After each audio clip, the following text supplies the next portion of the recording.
नमस्कार। मैं Shashi Prabha Saraswat, associate professor Hindi, Shri Kalyan राजकीय कन्या महाविद्यालय सीकर। प्रिय विद्यार्थियों, आज के अध्ययन का टॉपिक है मीराबाई। मीराबाई, चूंकि पिछले वीडियो में भी हम कर चुके हैं, आज अगली व्याख्या करने जा रहे हैं, जो इस प्रकार से है। पग घुंघरू बांध मीरा नाची रे, मैं तो नारायण की आपई हो गई सांची। लोग कहे मीरा भई बावरी, नात कहे कुल नासी। बिस्का प्याला राणा भेजा, पीबत मीरा हासी। मीरा के प्रभु गिरधर नागर, सहज मिले अविनाशी। मीराबाई भगवान श्री कृष्ण की भक्ति करती थी। श्री कृष्ण को अपना आराध्य इष्ट सर्वस्व मानती थी। श्री कृष्ण को पति मान करके उन्होंने श्री कृष्ण की भक्ति की है। श्री कृष्ण की भक्ति करते हुए वो समाज की, परिवार की, किसी की भी चिंता नहीं करती कि ईश्वर ही सच्चा है जो सतमार्ग दिखाने वाला है। मैं न परिवार की, न न्यात की, न कुल की, किसी की भी परवाह नहीं करती। लोग चाहे मुझ पर कितने ही लांछन क्यों न लगाए, मैं किसी से नहीं डरती और प्रभु की भक्ति करूंगी। तो भगवान श्री कृष्ण की भक्ति में वह अत्यंत भाव विभोर होकर के आराध्य देव की, कृष्ण की भक्ति करती थी। मीराबाई कह रही है, पग घुंघरू बांध मीरा नाची। मैं मीराबाई भक्ति भाव से भाव विभोर होकर अपने पैरों में घुंघरू बांधकर नृत्य करती रहती हूँ। इस तरह भक्ति भाव के कारण मैं अपने इष्ट देव भगवान श्री कृष्ण की अपने आप ही सच्ची दासी बन गई हूँ। मैं तो नारायण की आपई हो गई सांची। अपने आप ही है ना, अपने आप ही नारायण की, श्री कृष्ण की सच्ची सेविका, सच्ची दासी बन गई हूँ। लोग कहते हैं कि मीरा भई बावरी, बावरी है ना पागल। लोग कहते हैं कि मीरा पागल हो गई है, भई है ना होना, मीरा तो पागल हो गई है। न्यात कहे कुलनासी, और जाति बिरादरी वाले मुझे क्या कहते हैं, परिवार वाले क्या कहते हैं कि ये कुल का नाश करने वाली है, कुल का विनाश करने वाली है, कुल को कलंक लगाने वाली है। राणा जी को विष का प्याला राणा भेजा, पीबत मीरा हासी। फिर मीराबाई कहती है कि राणा जी को भी मेरा भक्ति भाव वाला आचरण अच्छा नहीं लगा।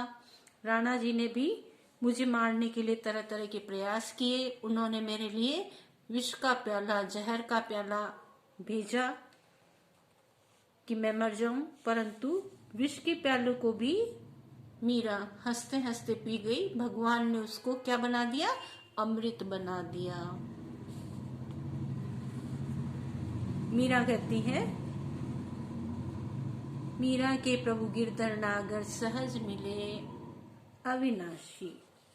मीराबाई कहती है कि मेरे प्रभु तो चतुर गिरधर गोपाल हैं, जो कि अविनाशी हैं, अनश्वर हैं, तथा अपने भक्तों को सहज रूप में प्राप्त हो जाते हैं। गिरधर गोपाल अविनाशी, अनश्वर और सहज है। जो भी कोई भगवान की भक्ति करता है उसे स्वाभाविक रूप से प्राप्त हो जाता है, परंतु सच्चे मन से जो भक्ति करता है उसे ही ईश्वर की प्राप्ति होती है। वे प्रभु भगवान श्री कृष्ण मुझे भी सहज रूप में अवश्य मिल जाएंगे।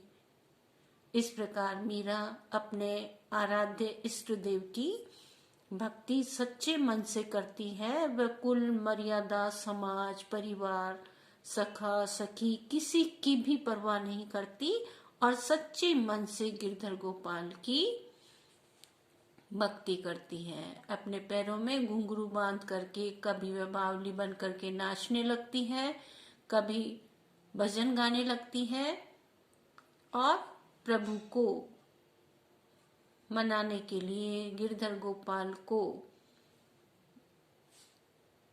प्राप्त करने के लिए तरह तरह के प्रयास वो करती रहती हैं। विशेष संदर्भ के अंतर्गत आपको ये बात लिखनी होगी कि मीरा की अनेक पदावलियों में ऐसी व्यंजना होती है कि वे भक्ति भाव से विभोर होकर अपने आराध्य की मूर्ति के आगे गुणगान करती रहती थी और नाचने लग जाती थी। नारी होने के कारण वे आराध्य को प्रसन्न करने के लिए तन्मय दशा में इस तरह भावपन हो जाती थी। इसी कारण कुछ लोग मीरा को बावली समझते थे, पागल समझते थे, तथा कुछ लोग उसे कुल की नाशिनी समझते थे। इस ऐतिहासिक घटना की ओर इस पद में संकेत किया गया है। भारतीय दर्शन, उपनिषद, गीता आदि सभी में संसार को क्षण भंगुर, नाशवान तथा परमेश्वर को, परमात्मा को अविनाशी एवं सनातन बताया गया है।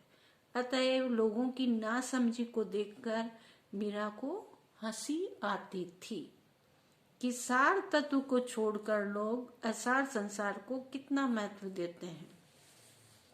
कि मैं भगवान की भक्ति करती हूँ, मेरी भक्ति को देख कर के ये लोग, सामाजिक लोग, जो कि संसार नश्वर है, उस नश्वर संसार में रहते हुए ये मुझे श्री कृष्ण की भक्ति करने से मना करते हैं। ये कितने मूर्ख हैं, ये भगवान को, ईश्वर को, अविनाशी प्रभु को समझ नहीं पाए हैं और इस नाशवान क्षण भंगुर संसार में डूबकर यहीं रह जाएंगे। ईश्वर की प्राप्ति इन्हें नहीं होगी।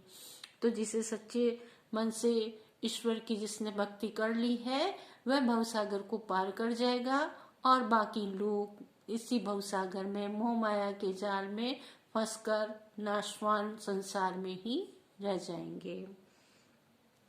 अनुप्रास अलंकार का यहाँ प्रयोग हुआ है। इसकी भाषा अत्यंत सरल है, सहज है। बहुत बहुत धन्यवाद।